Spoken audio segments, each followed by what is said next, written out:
ለየካቲት በዛቲ ዕለት አይረፍ።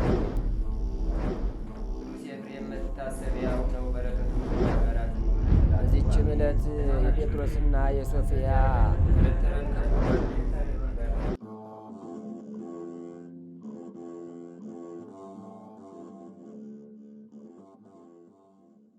በስመ አብ ወወልድ ወመንፈስ ቅዱስ አሐዱ አምላክ ሐሙሱ ለሚያዝያ በዛቲ ዕለት አይረፈ አብይ ነቢይ ሕዝቅኤል ወልደ ቡዝ ካህን። አንድ አምላክ በሚሆን በአብ በወልድ በመንፈስ ቅዱስ ስም ሚያዝያ 5 በዚች ቀን የካህኑ የቡዝ ልጅ ታላቅ ነቢይ ሕዝቅኤል አረፈ። ይህም ካህንም ነቢይም ሆኖ ናቡከደነጾር የእስራኤልን ልጆች በማረካቸው ጊዜ ወደ ባቢሎን ተማርኮ ሄደ። በባቢሎን አገርም ሳለ የትንቢት መንፈስ በላይዋ አደረ። በትንቢቱ ውስጥ የክብር ባለቤት ጌታችን ኢየሱስ ክርስቶስ ከከበረች ድንግል እመቤታችን ማርያም ስለመወለዱና ከወለደችውም በኋላ በድንግልና ጸንታ ስለመኖሯ ተናገረ። እንዲህም ብሎ ትንቢት ተናገረ። እኔ ወደ ምስራቅ ስመለከት የተዘጋች ደጅ አየሁ። ይህች በር ተዘግታ ትኖራለች፣ አትከፈትም፣ የሚገባባትም የለም። የእስራኤል ፈጣሪ እግዚአብሔር እንደተዘጋች ይገባባታልና ከእርሱ በቀር የሚገባም የሚወጣም የለም አለኝ። ሁለተኛም ስለ ክርስቶስና ጥምቀት በንጹሕ ውሃ ረጨሃለሁ፣ ከኃጢአታችሁም ትነጻላችሁ፣ ከርኩሰታችሁም ሁሉ አዲስ ልብስን እሰጣችኋለሁ፣ አዲስ እውቀትንም አሳድርባችኋለሁ። ድንቁርና ያለበትንም ልብ ከሰውነታችሁ አርቄ እውቀት ያለውን ልብ እሰጣቸዋለሁ። መንፈስ ቅዱስንም ተቀበሉ፣ የእግዚአብሔር ልጆች እንደሚሆኑ ተናገረ። ሕዝቡንም ማስተማር ስለ መተዋቸው ካህናትን ሲገስጽ ካላስተማራችኋቸውና ካላነቃችኋቸው የሰዎችን ነፍስ እግዚአብሔር ከእናንተ ይፈልጋል አላቸው። ደግሞ ስለ ሥጋ መነሳት በሕይወት ለመኖርም ቢሆን ወይም በስቃይ አስቀድሞ እንደነበሩት በድኖች ተነስተው ከነፍሶቻቸው ጋር አንድ ሊሆኑ አላቸው ብሎ ተናገረ። ለሚያነባቸው የሚጠቅሙ ብዙዎች ትንቢቶችን ተናገረ።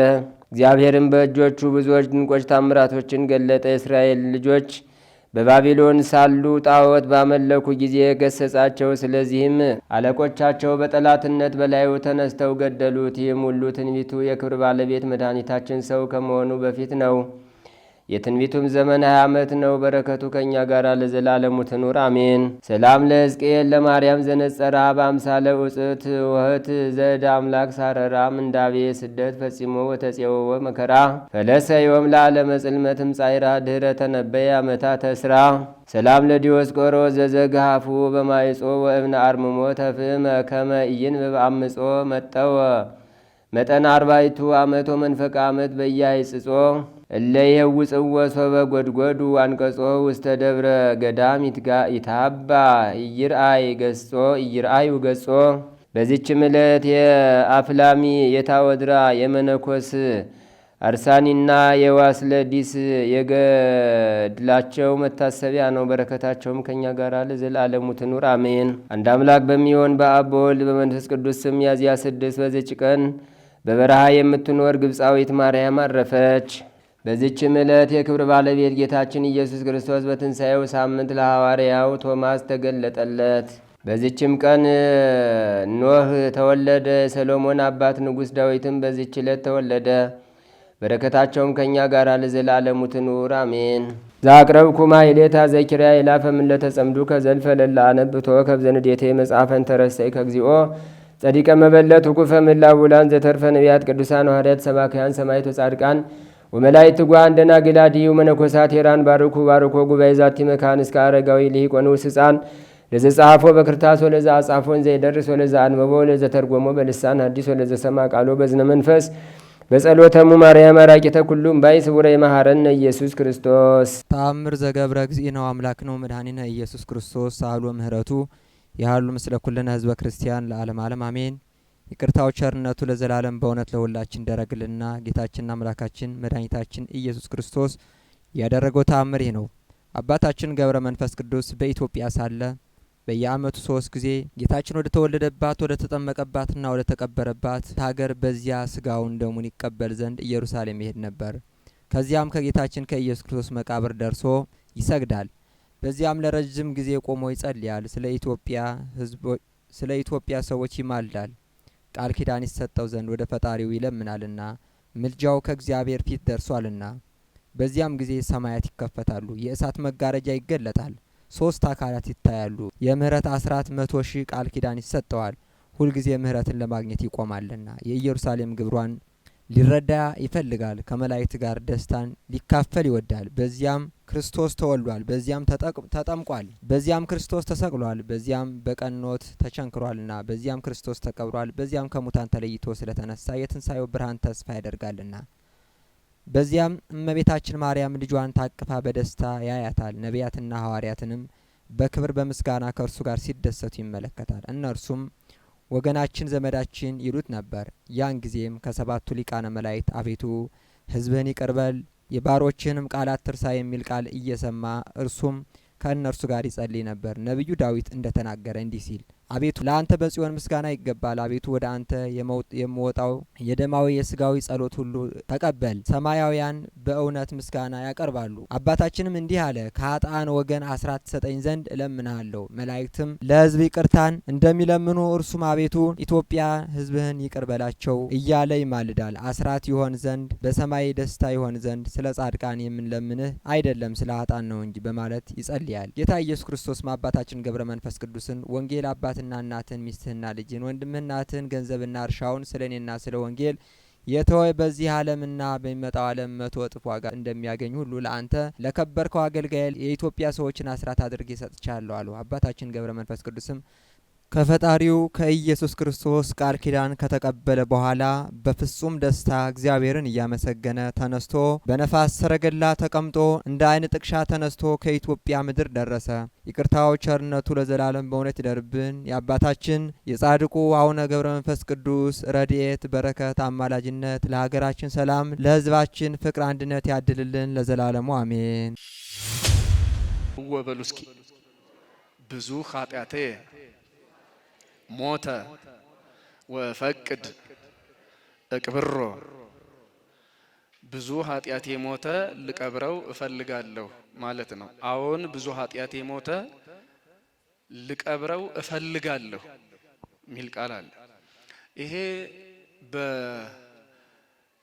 በባለሽቷ ማርያም ገድል ላይ ተጽፎ የሚገኝ ቃል ነው። ይህቺ ባለሽቱ እርግጠኛ ነኝ መምህር ነግረዋችኋል። 2 ጊዜ መድኃኒታችን ኢየሱስ ክርስቶስን ቀብተዋለች።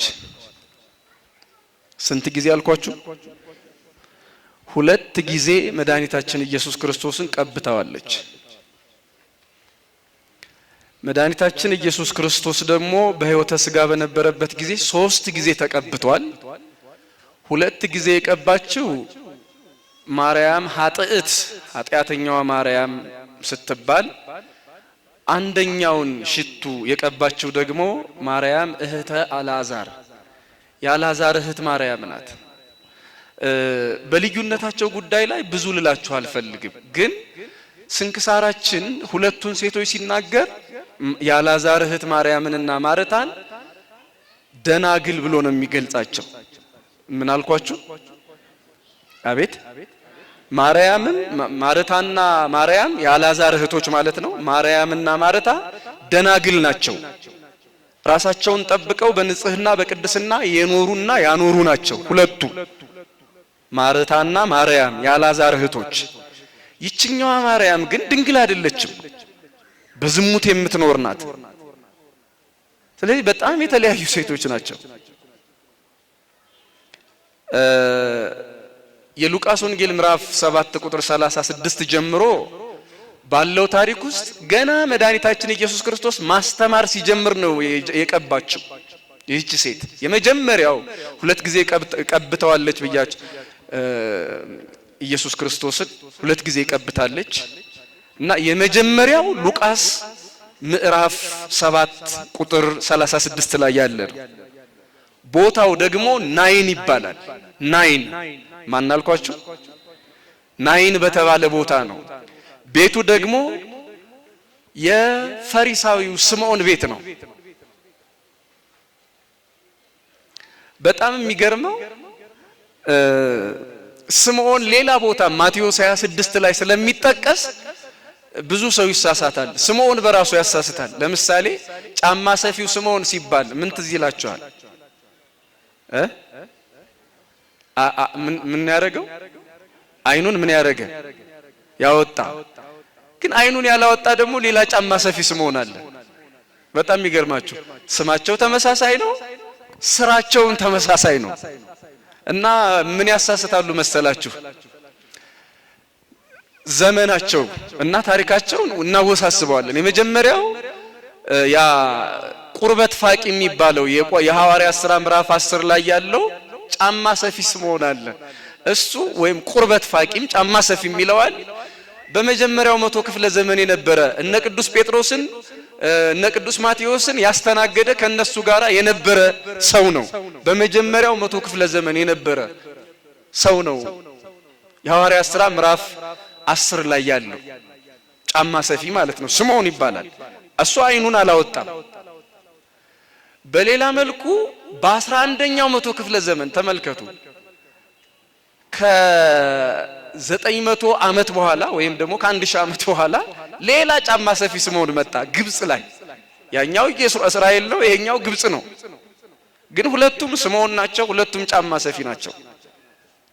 ስለዚህ በተገኘው ቦታ ያንን ወደዚህ ይሄንን ወደዚያ ስናደርግ ብዙ ጊዜ እንሳሳታለን። ልክ እንደ ማርያም ማለት ነው።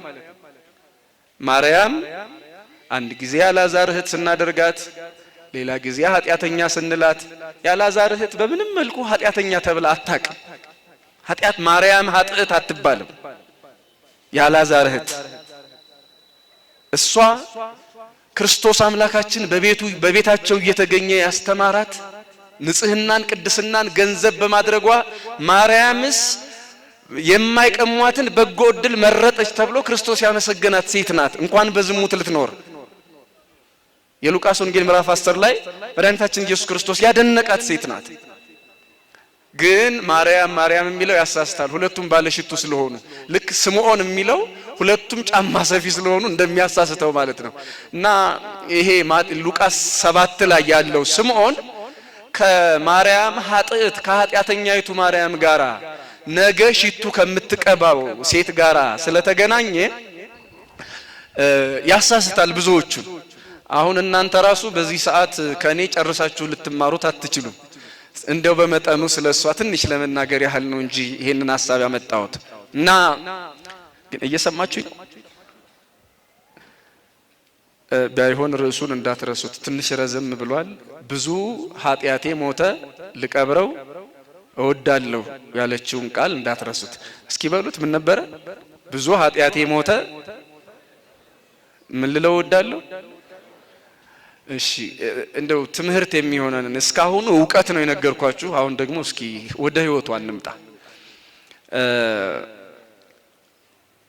ይህች ሴት በሉቃስ ወንጌል ምዕራፍ 7 ቁጥር 36 ጀምሮ እንደተጻፈው በተለይ በትርጓሜው ላይ በዝሙት የምትኖር ሴት ናት። እርግጠኛ ነኝ ተተርኮላችኋል። ቅድም የተወሰነውን ሰምቻለሁ። እኔ በዝሙት የምትኖር ሴት ናት። የትውልድ ሰፈሯ ቢታንያ አይደለም ናይን ነው። ቢታንያ የና አልዓዛር እህት የነ ማርያም። ተመልከቱ፣ ማርያም የሚባለው በራሱ በመጽሐፍ ቅዱስ 8 ማርያሞች አሉ። በደንብ ስሙ። ስንት ማርያሞች? በጣም የሚያምታቱ 2 ማርያሞች ናቸው ከ8ቱ መካከል የአልዓዛር እህት ማርያምና ይቺ ማርያም ኃጢአተኛዋ ማርያም ማለት ነው። እና በኃጢአት የምትኖር በናይን ከተማ በጣም የታወቀች ስመገናና ሴት ናት። መቼም ሰዎች በጎ ስራ ሲሰሩ አይታወቁም። የሆነ ህዝብን የሚያበላሽ ሀገር የሚያቃውስ ነገር የሰሙ እንደሆነ ወይም ያደረጉ እንደሆነ በጣም ዝነኞች ይሆናሉ። ሰው መልካም ሲሰራ ብዙም ነገሩ ወደ ህዝብ ጆሮ አይደርስለትም። እና ለዛ ነው በጣም ብዙ የሚዲያ በተለይ የዩቲዩብ እንደነንቁ ሚዲያ እንደሌሎችም ያሉት የነ አማንን ጨምሮ ማለት ነው። እነሱ ያው የታወቀ ለቤተ ክርስቲያን ለሃይማኖት ለሀገር የሚጠቅመውን ነው። ሌሎቹ ከዚህ በተቃራኒ ያሉት ግን ምን ሰርተው ይብሉ? የሚገርማችሁ አገር ሰላም ሆነ፣ ህዝብ ተረጋጋ፣ በዚህ ቦታ እንዲህ አይነት ችግር ነበረ ተቀርፏል የሚል ዜና አይሆንም። በዚህ አካባቢ እንዲህ አይነት ተኩስ ተከፍቶ እንዲህ አይነት ሰው ሞተ፣ ይሄን ያህል ሰው ሞተ፣ በጣም ትልቅ ዜና ነው። ተኩሱ ራሱ ሰው ካልሞተበት ራሳቸው ዩቲዩበሮች ይገላሉ ሰው ለዜናው ሲባል። ለምን እንደዚያ ካልሆነ ሰው አይላቸውም። እና የሰው የማየት የመስማት ፍላጎቱ በሰው ላይ ሞተን ደግሞም ከባህል ያፈነገጠውን የሞተውን የተገደለውን የገዳይና የሟች ታሪክ ለመስማት የአፈንጋጭ ታሪክ ለመስማት ያለንን ጉጉት ያህል በእኛ ላይ በጎ ተጽዕኖ ሊያሳርፉ የሚችሉ ቁም ነገር ያላቸውን ስራዎች ለመስማት በፍጹም ህሊናችን እሺ አይለንም። አሁን ላይ በሀገራችንም ይሁን በዓለማችን በጣም ብዙ አድማጭና ተከታይ ያላቸው ቁም ነገር የሚበዛባቸው ናቸው ወይስ ደግሞ አሉባልታና የመንደር ወሬ የሚበዛባቸው ናቸው? በጣም ብዙ ተመልካች ያላቸው እስኪ የትኛው ይመስላችኋል? ያው ራሳችንን እኮ ለራሳችን የምንፈርደው። እውነት ለመናገር ርዕሱ ካልጮ እኛ ራሱ አናይም። የሆነ ትምህርት ከሆነ ቁም ነገር ከበዛበት አናየውም። አያችሁ፣ ህሊናችን ሳናውቀው ለክፉ ነገር ወይም ደግሞ እኛ ላይ መጥፎ ጠባሳ የሚጥል ነገር ላይ ነው ትኩረት የምንሰጠውና ይህቺ ኃጢአተኛ የተባለች ሴት ኃጢአትን ለምዳ በዝሙት ኗሪ በመሆኗ በጣም የታወቀች ናት። ኃጢአተኛነቷ ብቻ አይደለም፣ በዝሙት የምትተዳደር ሴት መሆኗም ሌላ ዝና ነው። በዛ ላይ ደግሞ መልከ መልካም ናት። መልከ መልካም እነዚህ ሶስት ነገሮች እንግዲህ ታዋቂና ስለሷ ሰዎች ሁሉ የሚናገሩላት ሴት አድርገዋታል። ማርያም ኃጥእት ማናልኳችሁ? እንደውም አጋጣሚ ስለሷ ትንሽ እንደው ማብራሪያ ለመስጠት ነገር ዝም ብሎ ትንሽ እንደ ሌላ ሰው የሚጨርሰው እኔ ደግሞ የጀመርኩት መጽሐፍ የሚባል ነገር ማለት ነው። ትንሽ ነገር አለና ሰው እንዳይምታታ ማርያም ዘናይን፣ አሁን ያችን ማርያም እህተ አላዛር የአላዛር እህት ብለን ነው የምንለያት አይደለ? እቺ ደግሞ ማርያም ኃጥእት ወይም ደግሞ ማርያም ዘናይን ብሎ መለየት ተገቢ ነው። ማርያም ዘናይን አሁን እኔ እየነገርኳችሁ ያለው የአላዛር እህት አይደለችም፣ የቢታናዋ ማርያም አይደለችም፣ የናይኗ ማርያም ናት። የማናልኳችሁ ናይን፣ በናይን ከተማ የምትኖር በዚያ ክርስቶስን ያገኘች ሴት ማርያም ዘናይን፣ ስለሷ ነው እየነገርኳችሁ ያለሁት። እና ዝነኛ ታዋቂ መልከ መልካም የሆነች ሴት ናት። ስለሷ ብዙዎች ብዙ ያውቃሉ በዝሙት ኗሪ እንደሆነች። እና ቅድም መምህር ሲናገሩት እንደነበረው በጣም ረጅም ጊዜዋን ያሳለፈችው በዝሙት ነው። በምንድነው አልኳችሁ? የጎልማሳነት ጊዜዋን ማለት ይቻላል የወጣትነት ጊዜዋን ያሳለፈችው በዝሙት ነው። መቼም እግዚአብሔር መጥሪያው ብዙ ነው።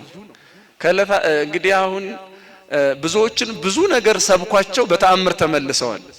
የዚች ሴት ደግሞ አስተማሪዋ ቅድም መምህሩም ሲናገሩ እንደሰማችሁት መስታወት ነው። የዚች ማርያም ዘናይን ሰባኪ መስታወት ምንድነው አልኳችሁ? መስታወቱም ለካ ይሰብካል ልብ ብለው ካዩት ማለት ነው። መቼም እግዚአብሔር ከመጣ በየትኛውም መንገድ መጥቶ ሰውን ያስተምራል፣ የሰውን ልብ ይሰብራል። መስታወት እኮ አስተማሪ ነው። አሁን እስኪ እንደው ዝም የቀላል ጥያቄ ልጠይቃችሁ። ብዙ ጊዜ መስታወት የሚያይ ሴት ነው ወንድ ነው? አረ ንገሩኝ። ሴት ነው? ወንዶች ጠዋት እንደተነሳ አፍንጫውም አይኑም ግንባሩም ፊቱም በየቦታው መኖሩን ቼክ የሚያደርገው ሁሉም በቦታው ማደሩን ሰላም መሆኑን የሚያረጋግጠው ወንድ ሴት? በእርግጥ መኖሩን ለማረጋገጥ እንኳን አይደለም፣ ያው እኔ ልቀይረው ነው እንጂ ራስን ጠብቆ ለመሄድ ነው። በመስታወት ፊት መቆም ኃጢአት አይደለም። ግን ያው የኛ ችግሩ በመስታወት ፊት ስንቆም ምንም ጸጉር የሌለው ወንድ ቢሆን መቆሙ አይቀርም። በመስታወት ፊት የሚበጠር ምንድነው ጸጉር ባይኖረውም ቢያንስ ምላሱን አበጥሮ ይሄዳል። የኛ ሀገር ሰው ችግር የለውም ለወሬ ማለት ነው። ይህች ሴት በመስታወት ፊት ስትቆም እንደ ዘወትሩ ተኩላ ተቀባብታ መሄድ አልፈለገችም። ትንሽ የተለየ ነገር ማስተዋል ጀመረች። ማርያም ዘናይን ወይም ማርያም ኃጥእት ኃጢአተኛ የነበረችዋ ማርያም ከዕለታት በአንድ ቀን በዚያ ሁል ጊዜ በምታጌጥበት መስታወት ፊት ያልተለመደ ሐሳብ መጣባት። በለመደችው መስታወት፣ በምታጌጥበት መስታወት፣ ስለ ውበቷ በምትደነቅበት መስታወት፣ ውበቷን አይታ በምትመሰጥበት መስታወት ፊት ያልተለመደ ነገር ማሰብ ጀመረች። ያ ያልተለመደው ነገር ምንድነው? ስጋዬ ሆይ አለች። ስጋዬ ሆይ በመጀመሪያ ከአይኗ ትጀምራለች። አይኔ ሆይ እንዲህ በኩል እንዳማርክ ትቀራለህን ትላለች በድርሳኗ በገድሏ ማለት ነው። ገድሏ ላይ እንዲህ በኩል እንዳማርክ ትቀራለህ ሆይ።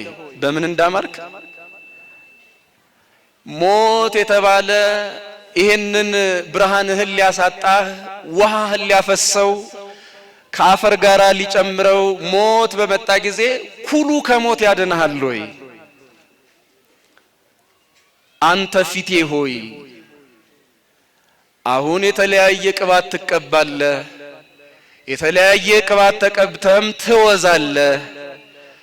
የመጨረሻው በሽታ መጥቶ አንተን ባጠወለገ ጊዜ ቅባቱ ወዝህን ይመልስልሃል ሆይ። እነሆ ወደ ኃጢአት የምትሮጥ አንተ እግሬ ሆይ አሁን ጤነኛ ነህ፣ አሁን ጉልበት አለህ፣ አሁን ሰላም አለህ፣ አሁን ጤና አለህ፣ ትሮጣለህ፣ ወደ ፈለግከውም ትደርሳለህ። የሞት ገመድ የሞት ሀብል አንተን ባሰረህ ጊዜ ግን ከሞት ሀብል ከሞት ገመድ አምልጠህ መሮጥ ትችላለህ ሆይ። እግሮች ሆይ የሞት ገመድ ያስራችኋል፣ ያን ጊዜ ወዴት ትሄዳላችሁ? እያለች ያልተለመደ ሐሳብ በመስታወቱ ፊት ቆማ ማሰላሰል ጀመረች። ሲጠቃለል ደምግባት፣ ሐሰት፣ ቁንጅናም ከንቱ እንደሆነ ተረዳች። ደምግባት፣ ሐሰት፣ ቁንጅናም ከንቱ እንደሆነ ተረዳች። ዛሬ አብሯት ያለው ከኃጢአት ጋራ የሚያኖራት ቁንጅናዋ ከሷ ጋራ እንደማይኖር፣ ከሷ ጋራ የሚኖር የኃጢአት ጠባሳ ግን ጥሎባት እንደሚሄድ፣ ዛሬ ያለው ውበቷ ከሷ ጋራ ነገ እንደማይኖር ግን ደግሞ ለዘላለም በሲኦል የሚያኖራትን ክፉ ስራ ሲያሰራት እንደሚኖር ገባትና የለም ከዚህ በኋላ በዚህ መስታወት ፊት የምቆመው አለች፣ በዚህ መስታወት ፊት የምቆመው እንደ ጥንቱ ላጌጥ፣ አይኖቼን ልኳል፣ ፊቴን ልቀባ፣ ጸጉሬን ላበጥር አይደለም። አሁን ሞት የሚያፈሰውን አይኔን፣ ሞት የሚያጠወልገውን ወዜን፣ ሞት የሚያስረው እግሬን፣ ሞት ወዳልነበረ የሚቀይረው ደምግባቴን አይቼ እዚህ መስታወት ላይ መቃብሬንና ሞቴን ተመልክቼ ንስሐ መግባት ነው የምፈልግ አለች። መስታወት ሞቷን አሳሰባትና መስታወት መቀበሯን፣ መጥፋቷን፣ የሚሞት ስጋ ፈራሽ በስባሽ የሆነ ስጋ መሸከሟን ነገራትና እዚያ መስታወት ላይ አስተዋለችውና ወደ ጌታችን ወደ ኢየሱስ ክርስቶስ ለመሄድ ትንሽ የምትሰማው ነገር ነበራት እና በገሊላ ልክ ይሁዳ ከእናቱ ጋራ የሚያውቀው የሰማው መሐሪ ይቅርባይ ኃጢአትህ ተሰረየልህ ኃጢአትሽ ተሰረየልሽ እያለ ከኃጢአተኞች ጋራ የሚበላ የሚጠጣ ኃጢአተኞችን የማይጸየፍ አምላክ በገሊላ እንዳለ ሰማች። ኃጢአተኞችን የማይጸየፍ አምላክ እንዳለ ሰማች። እኔ ብልህነቷ አስተማሪነቱም እዚህ ጋር ነው። ብዙ ሰዎች በኃጢአት የመኖር ስሜት ካለባቸው ወይም ደግሞ የኃጢአተኝነት ስሜት ሲሰማቸው እግዚአብሔር እኔን ይቅር ይለኛል፣ አሁን እንደው በፊቱ መቆም ይገባኛል በማለት ትህትና በሚመስል ትዕቢት ሰይጣን መልሶ ያጠፋቸዋል። ምን በሚመስል ትዕቢት አልኳችሁ? አቤት አሁን ይሄ ሁላችንም ችግር ነው ታውቃላችሁ አይደል? ለምን አትቆርብም ሲባል እኔ ኃጢአተኛ ነኝ። አያችሁ እውነት እኮ ነው። ኃጢአተኛ ሆኖ ሰው ስጋውን ደሙን መቀበል አይገባም። ግን እኔ ኃጢአተኛ ነኝ እያለ ሰው እስከ መቼ ነው የሚቆየው? ይሄንን ጥያቄ ሳንመልስ ለዚህ ጥያቄም እርግጠኛ የሆነ መልስ ሳይኖረን እኔ ኃጢአተኛ ነኝ፣ እዛ መቅደስ አልቆም፣ እኔ ኃጢአተኛ ነኝ፣ እንደዚህ አላረግም፣ እኔ እንደዚህ ነኝ። አያችሁት? ትህትና የተናገርን ያስመስለናል።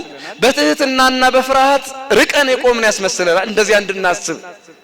ግን ደግሞ ራሳችንን እያታለልን ሳናስበው ወደ ሌላ ዓለም እንድንጠራ ሌላ ወጥመድ ያዘጋጃል ሰይጣን።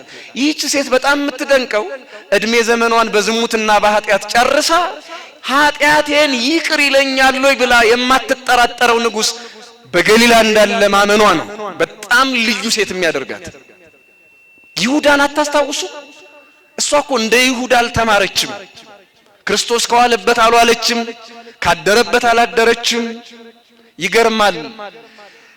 ይሁዳ ኢየሱስ ክርስቶስን ከሸጠ በኋላ በ30 ብር ወይ አምላኬን ይቅር በለኝ ብዬ ይሄንን ሁሉ ኃጢአትማ ይቅር እንዲለኝ አልጠይቀው በድያለሁ ወይ ሊተ አለ ሊተ ዛቅጠልኩ ብእሴ ጻድቀ ጻድቁን ሰው ያስገደልኩ እኔ ወዮልኝ እያለ ተጸጽቷል። ተመልከቱ፣ የኃጢአተኝነት ስሜት ተሰምቶታል።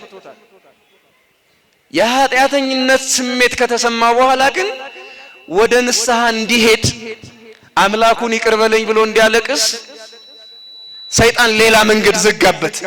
ይሄን ሁሉ ኃጢአት ሰርቼ እንዴት ይቅር ይለኛል? ምንም ያልተማረችዋ ምስኪን ሴት፣ በኃጢአት ያረጀች ሴት፣ ይህች ደግሞ ወንጌል ያልተማረች የጌታችን የኢየሱስ ክርስቶስ የቃሉን ትምህርት የእጁን ታምራት ያልሰማች አላየች።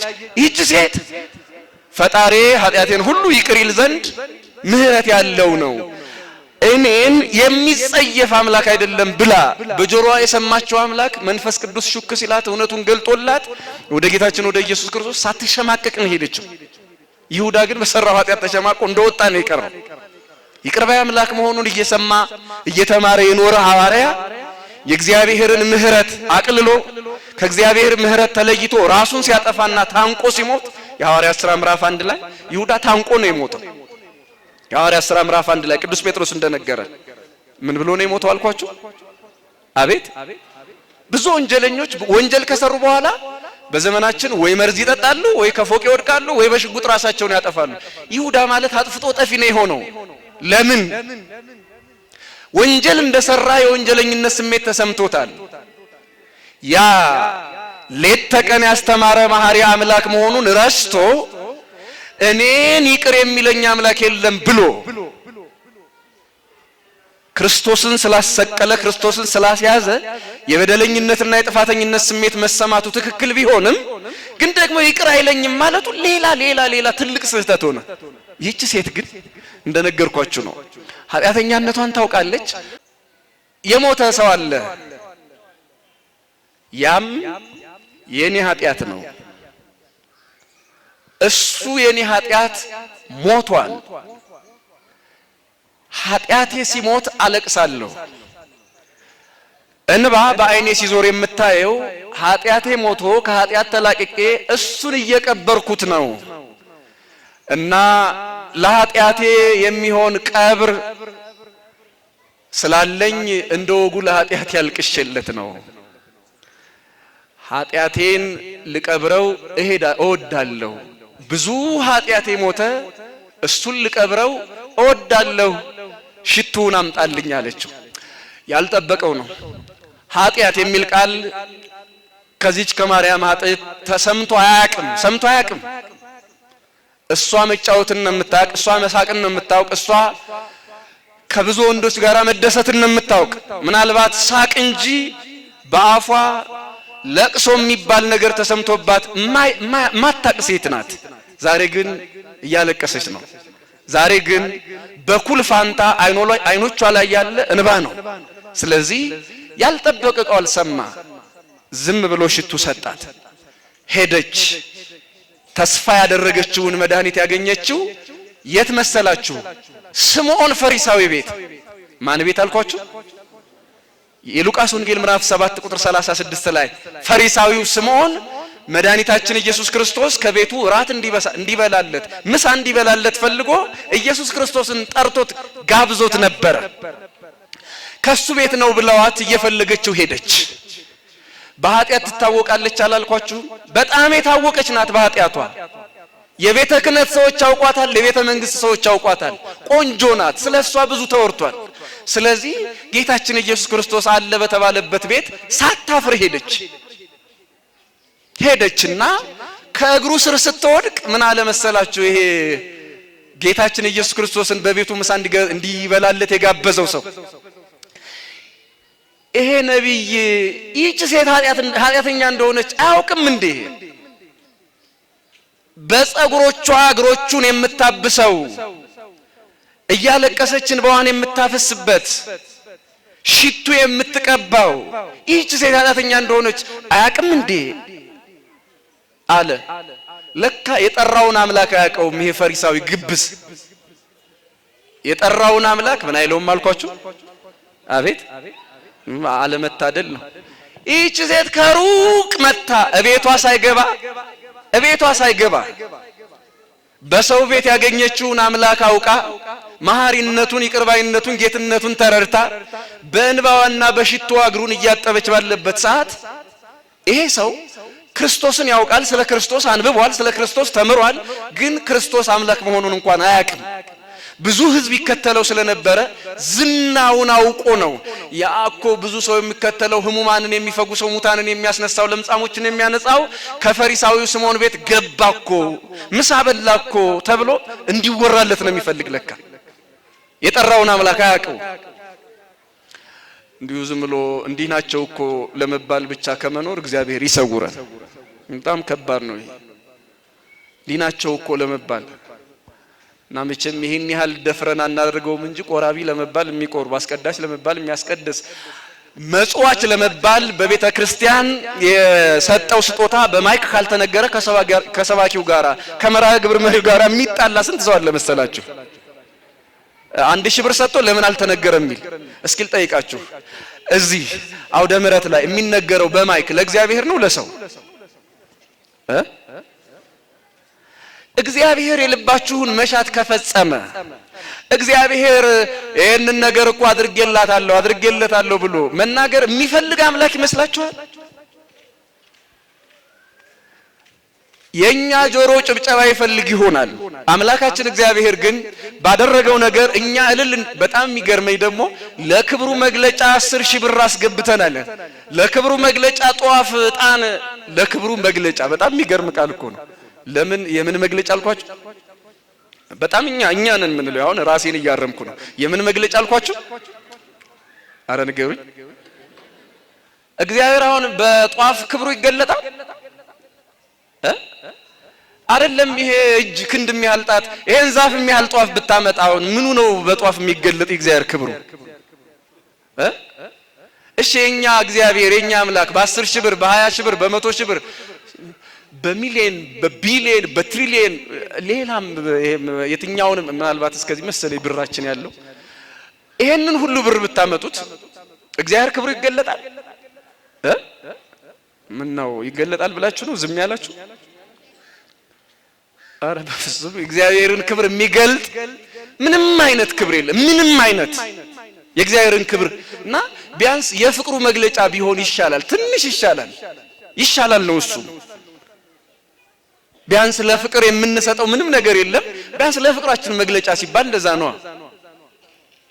ክብሩ ነው የኛ የእግዚአብሔርን ክብሩ ጧፉ፣ ዕጣኑ፣ ብሩ ሲገልጠው ታየን እኮ። በጣም የሚያሳዝን ነው። ለማንኛውም የእግዚአብሔር ክብር በዚያ አይገለጥም። ቢያንስ ለፍቅሩ መግለጫ ብንል ይሻላል። ለምኑ መግለጫ አልኳችሁ? እሱንም የሚመጥን አይደለም፣ ግን ቢያንስ ይሻላል። እኛ ከዛ በላይ መስጠት ስለማንችል ማለት ነው። ማድረግ የምንችለውን ስለሆነ እያደረግን ያለነው። ምን ልላችሁ ነው? እግዚአብሔር እንዲናገር እግዚአብሔር የሰራው በጎ ስራ እንዲነገር ምናልባት ለሌሎች አስተማሪ እንዲሆን ተፈልጎ ሊሆን ይችላል። አዎ፣ ግን በሆነ አጋጣሚ ሳይነገር ቢቀር እመቤት ያዘነችብኝ፣ ቅዱስ ሩፋኤል ፋኑኤል አዘነብኝ፣ ወይ መልአኩ ሚካኤል ገብርኤል አዘነብኝ፣ እንደዛ አይነት ስሜት እንዳይሰማችሁ ክርስቲያኖች። ሰው ነው ክብሬን ሳትናገር እንዴት ብሎ የሚያኮርፋችሁ እንጂ ጻድቃን፣ ሰማዕታት፣ ቅዱሳን መላእክት አላስጨበጨባችሁልኝም ብለው አያኮርፉ። እግዚአብሔር ማዳኔን አልተናገርክም። እንደውም እኮ ክርስቶስ አምላካችን ለምጻሞችን እያነጻ ብዙ ታምራት እያደረገ ለማን እንዳትነግሩ ይል ነበር። አያችሁት? ለማን እንዳትናገሩ ይሉ ነበር። እንደ ዘመናችን ባህታውያን መናገር የሚፈልግ አምላክ አይደለም አላችሁ አይደል? እሺ። እና ይሄ ግብዝ ፈሪሳዊ ክርስቶስን አያውቀውም፣ ግን ጠርቶታል ለግብዝነት፣ ለከንቱ ውዳሴ። ለምን አልኳችሁ?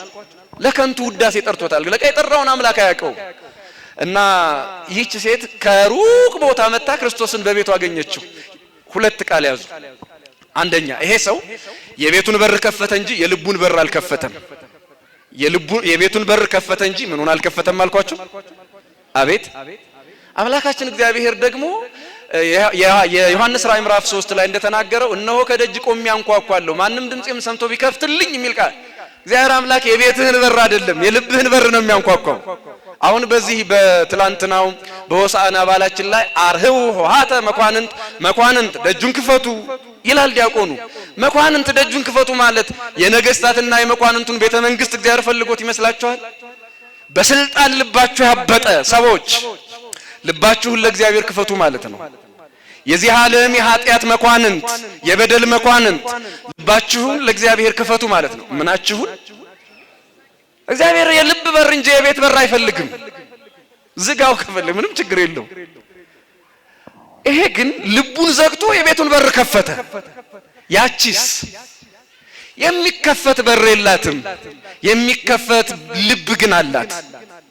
ማርያም ኃጥእት በሯን ዘግታ ልቧን ከፍታ ወደ ክርስቶስ መጣለች። ምን አድርጋ መጣለች አልኳችሁ? የቤቷን በር ዘግታ የምኗን በር ከፍታ?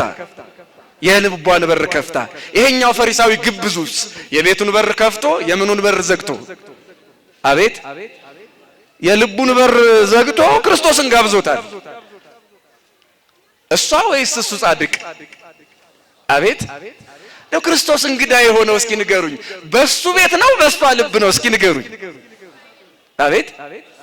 ክርስቶስ እንግዳ ሆኖ የተቀመጠው በሷ ልብ ነው፣ በሱ ቤት አይደለም። የሱ የመደብ ድንጋይ ላይ ማን ይቀመጣል? መቼም በዚያ ዘመን ይሄ ሶፋ የለም።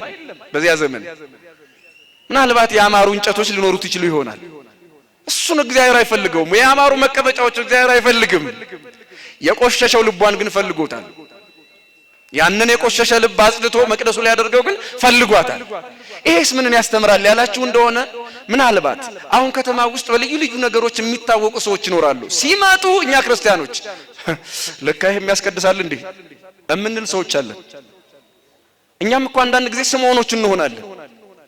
እሷም መጣች እዋትማ የሚል ሰው አለ እኮ።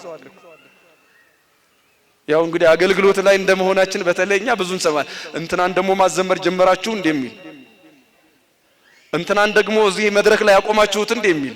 እንዴ የጠፋ ሲመጣ ሰው ልል ይላል እንጂ እንዴት የጠፋ ሰው ሲመለስ ያኮርፋል? ብቻኛ ጋር እንደዚህ አይነት ችግሮች አሉ ክርስቲያኖች። እግዚአብሔር ልባችንን ያስተካክልልን። የጠፋችው ማርያም ስትመጣ ስምዖን አጉረመረመ። እንዴት ኃጢአተኛ የክርስቶስን እግር ታጥባለች? በእንባዋ እግሩን ታጥባለች። እና አብርሃም መጥቶ ያልቅስ እንዴ?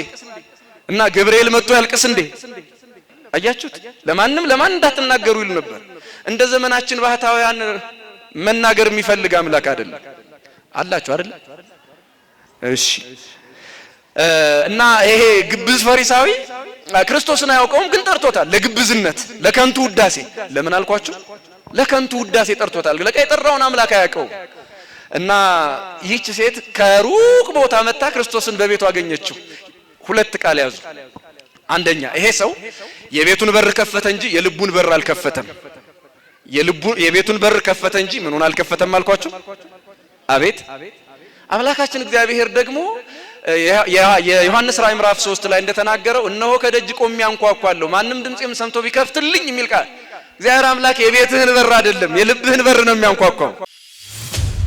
አምላካችን ኢየሱስ ክርስቶስ የሰማነውን በዝን ልቡናችን ይጻፍብን፣ ከቅዱሳን ረድኤት በረከት ያሳትፈን፣ ሰላም ቀን ያውለን፣ በዓሉን የበረከት በዓል ያድርግልን። አምላካችን ንቁ የኦርቶዶክስ ተዋሕዶ የንስሐ መርከብ ማህበርተኞችን በቸርነት ጠብቀን፣ ቅድስት ሀገራችን ኢትዮጵያን በቸርነት ጠብቅልን፣ አስራረ ቤተ ክርስቲያንን አስታክስልን፣ ቅድስት ተዋሕዶ ሃይማኖታችን አስፋልን፣ ምእመናንን በሃይማኖት አበርታልን። የሰላም አምላክ ሰላምን ስጠን።